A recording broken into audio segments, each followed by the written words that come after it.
بسم الله الرحمن الرحيم. اليوم يا جماعة الخير أنا بارد صراحة على أختي، صراحة اللي مات الرفاه، اللي صورت البيت وحطته بلا ترميم. صراحة اللي الصورة اللي شفناها هاي مو بترميم، ترميم يا جماعة الخير الوايرات تبين الكهرباء، هذه واحد. ثاني شيء فغيرة المسكينة هاي ترميم. يا أخي احنا نطالب والله العظيم نطالب من سمو الأمير خليفة بن سلمان رئيس الوزراء المؤقت بعد عمر يبا علي، صراحة يقوم صراحة بدور كبير وريال ما يرضى.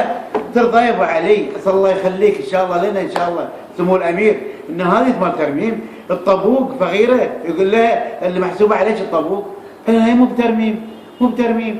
وانت لا تستعيلين اختي، وانت لا تقولين بس بنت الرفاع، انت لا، انت بنت البديع، بنت المحرق، بنت البحرين كلهم، واحنا وياه صراحه. ونطالب الحقيقه من المسؤولين يقومون بيه فغيره.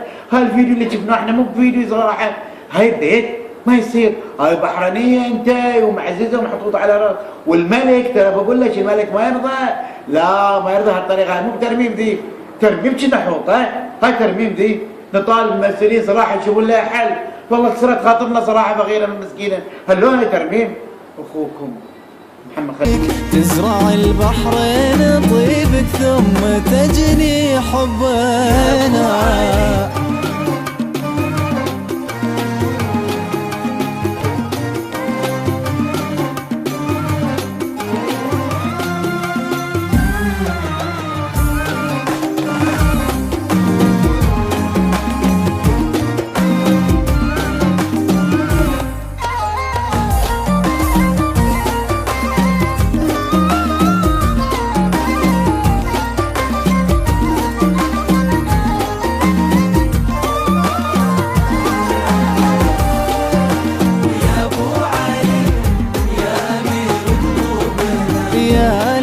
تملك حبنا بعد الله جينا ننتخيك، جينا شايلنا غالك صغارنا وكبارنا.